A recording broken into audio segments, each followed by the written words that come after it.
Hello and welcome to the big picture. For some time now, concerns are being expressed in several quarters about the vacancies in key posts of the government and institutions. One of them is the post of Central Information Commissioner, which ever since its inception had never fallen vacant.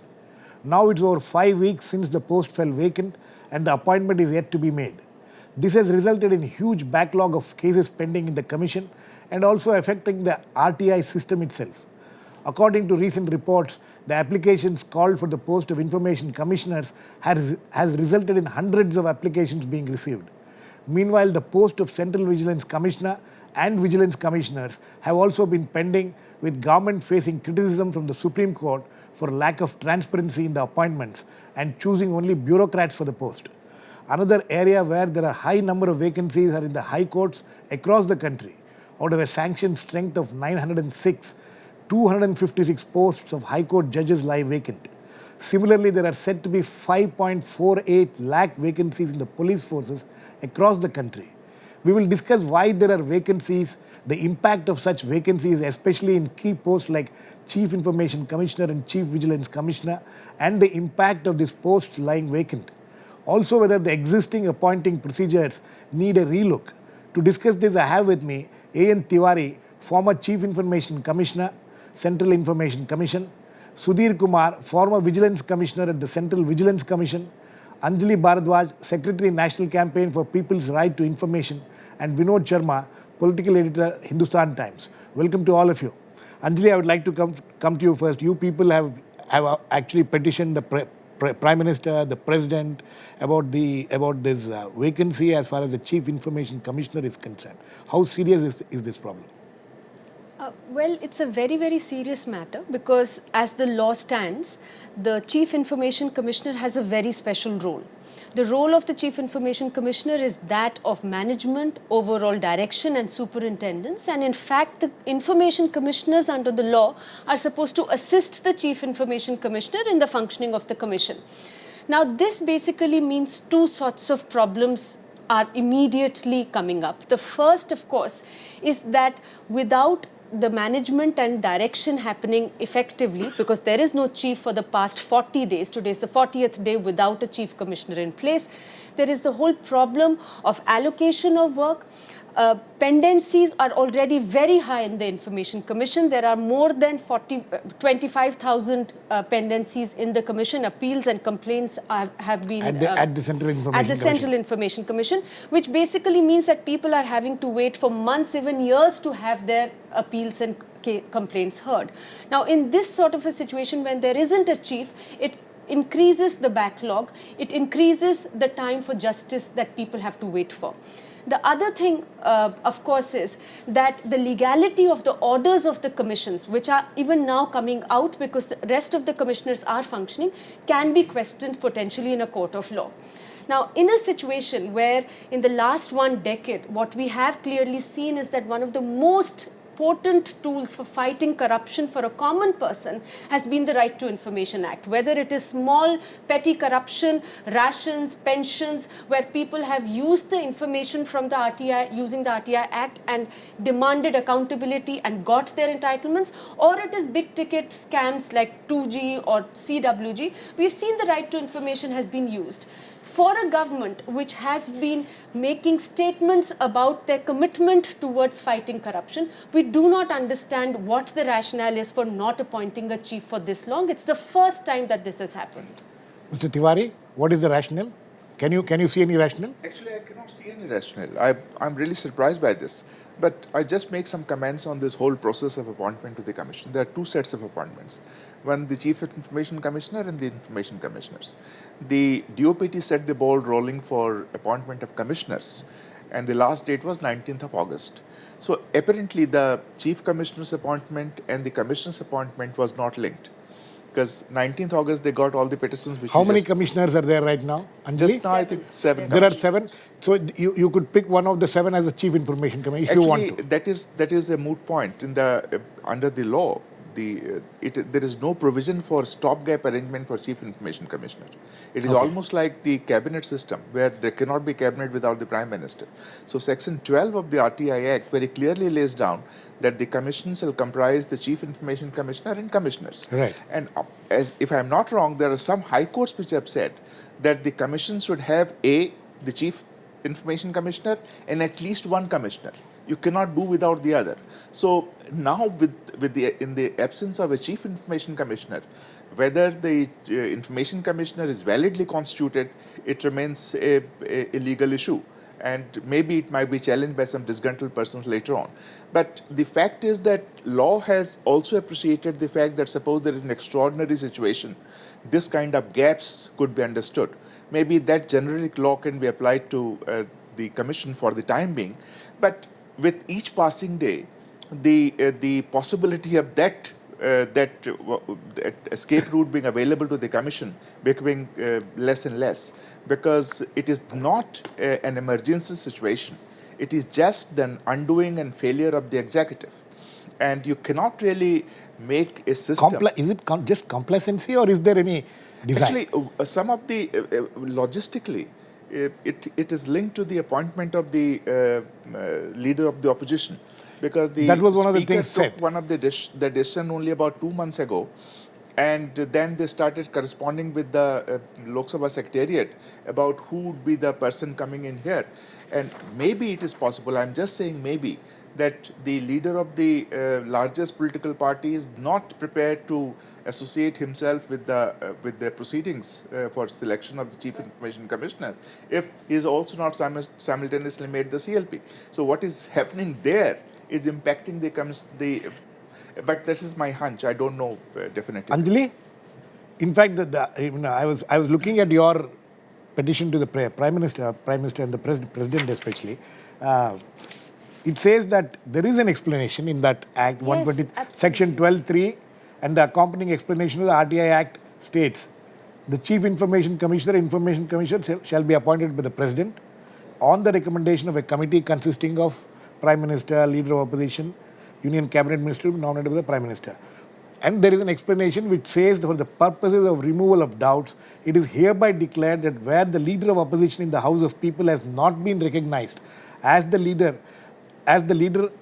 such, the leader of the single largest group in opposition of the government in the House of the People shall be deemed to be the leader of the... When did this explanation come? No, this explanation has been there from the very beginning. From the very beginning. In 2005, when it was enacted, it had this explanation, and therefore this rationale, which we did hear some media reports that perhaps the lack of a recognized leader of opposition might be leading to a delay, but there is absolutely no question. Under the law, there is a very clear provision that if there isn't a recognized leader of opposition, then the single largest opposition party in the Lok Sabha will be also on, the leader will be on the selection committee. The selection committee is supposed to consist of the Prime Minister, the leader of opposition, and the cabinet minister. So there is nothing stopping the government if they want to actually appoint a Chief Information Commissioner. Okay, we'll come back to this, Vinod. I want you to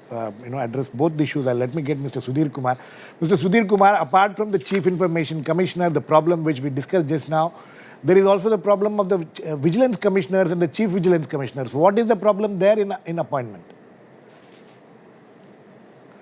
And how has these appointments been in the past?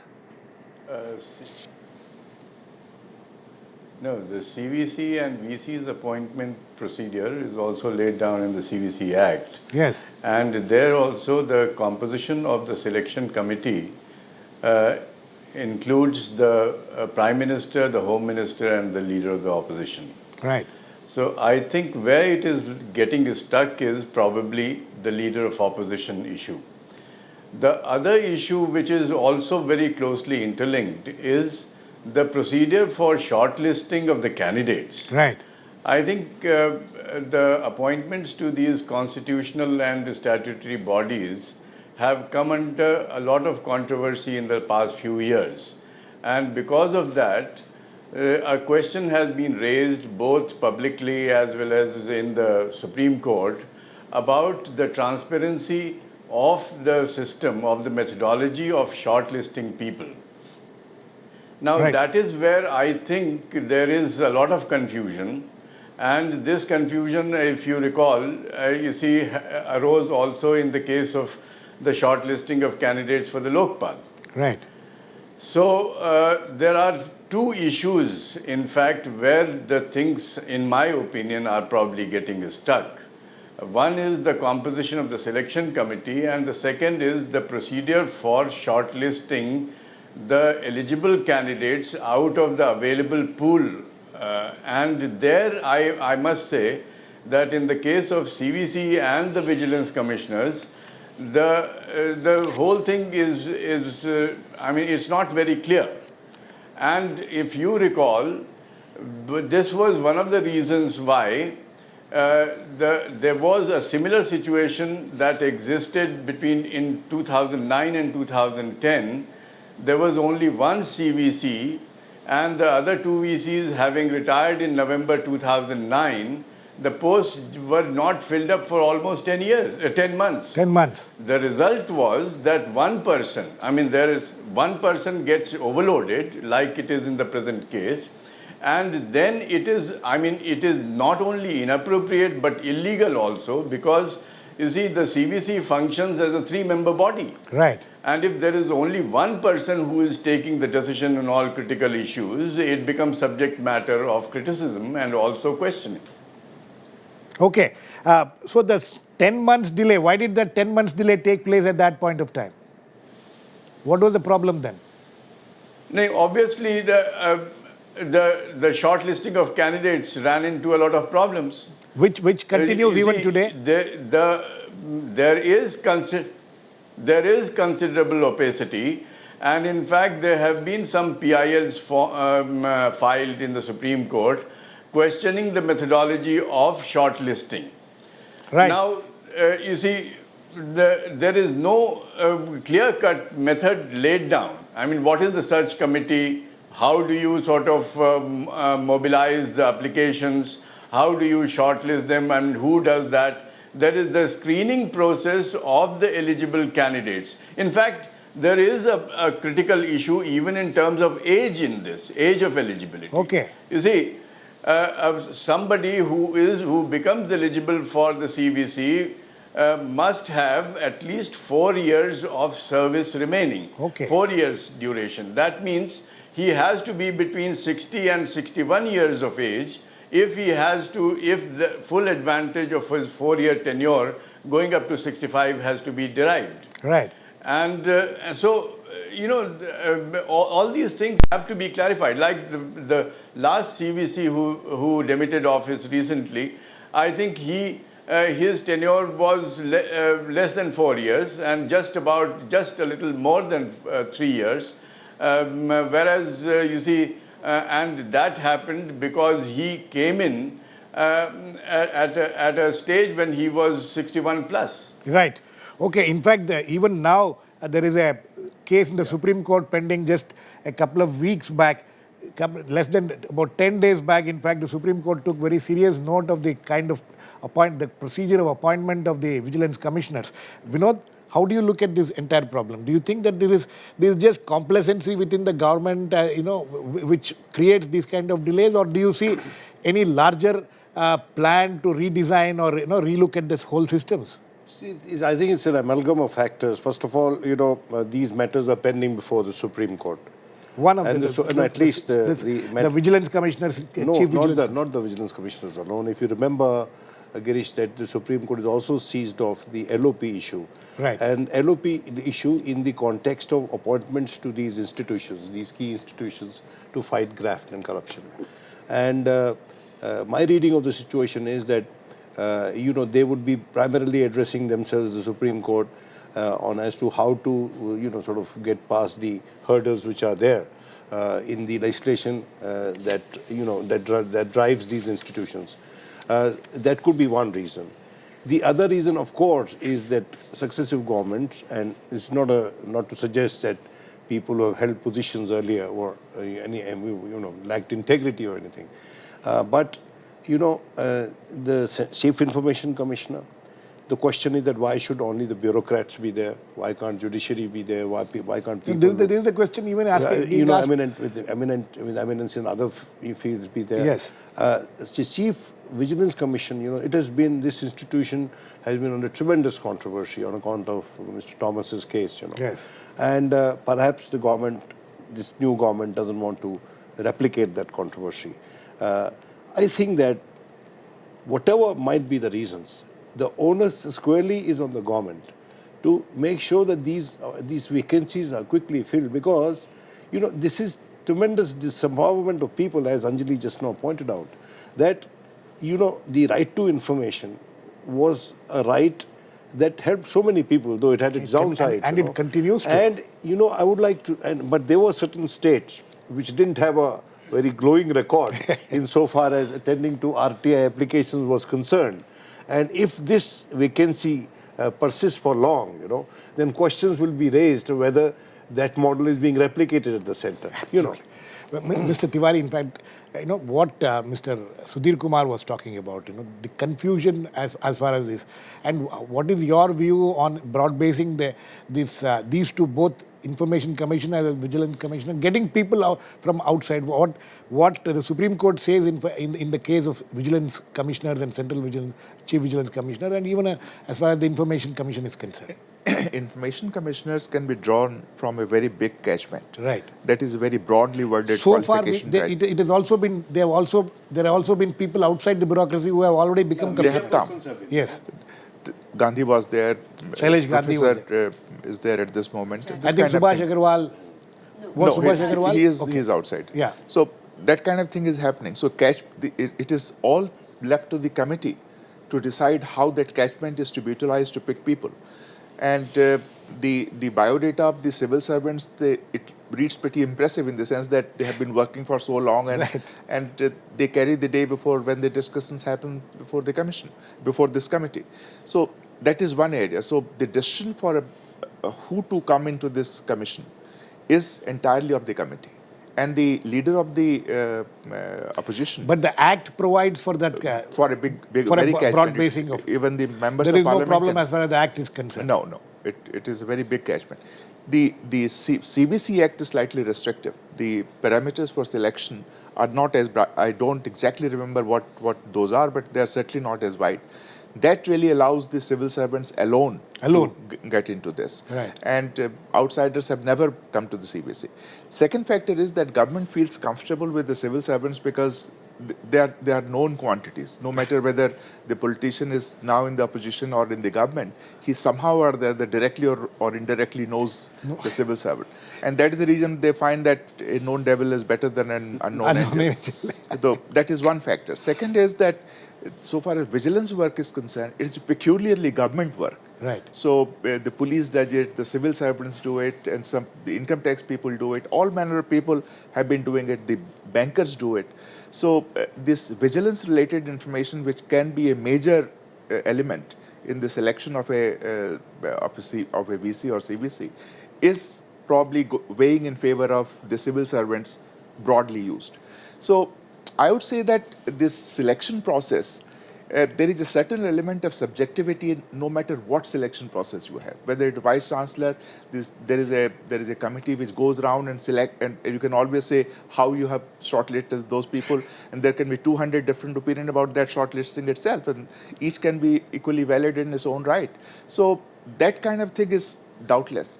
But the matter is elevated by the fact that there is a presence of the leader of the opposition, and he can openly point out that these are the infirmities in the process, and I will not go with this. But as far as this confusion regarding the leader of opposition, as far as the Central Information Commission is concerned, you don't think there is any confusion? There is no confusion. That is, the law is very clear. The law is very clear. The confusion is probably internal. That is what I said. My conjecture is that there is internal confusion about the leader of the the leader of the largest political party in the Lok Sabha accepting to become part of this system, unless he's also simultaneously designated as LOP. As Mr. Sharma pointed out, Do you think that there is any hesitation on the part of the single largest party in the opposition, Congress, to be part of this committee? Have you seen any such? I mean, actually, while it is right that the law that governs the Information Commission is very clear, but the law that governs the CVC is not clear, and there is further opacity when it comes to the appointment of the Lokayukta. Right. Now, all these matters are before the Supreme Court. You also mentioned the vacancies in the judiciary. That matter too has been taken to the Supreme Court of all the people by Fali Narma. and the court has only said that, look, this is not the time to intervene here. Let the law be passed. And the procedure has been questioned. And also the merit of the law, whether this kind of a mechanism is in order, whether or not it will compromise the independence of the judiciary. I personally feel that for the opposition party, which is wanting to get formal recognition as a leader of opposition or as the leader of single largest group, whatever, surely they would not like to make an exception in one case and, not be there in the other case. The government has to, sooner than later, come out very clearly as to what is the cause of the delay. We really don't know. We don't know. Anjali, you have been interacting with all kinds of people. Is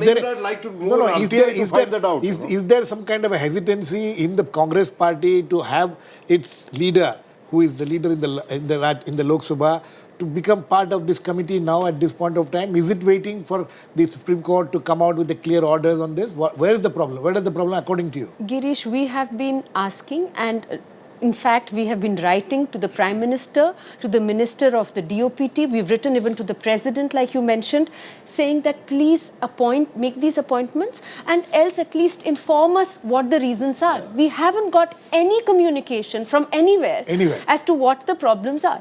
Now, let me just make a larger point here, which I think is very critical, especially when we talk about all these institutions. All these institutions, whether it is the CIC, or it is the CVC, or it is the Lokpal, because appointments are awaited there as well. Right. These are all institutions responsible for oversight. They are institutions responsible for vigilance and scrutiny.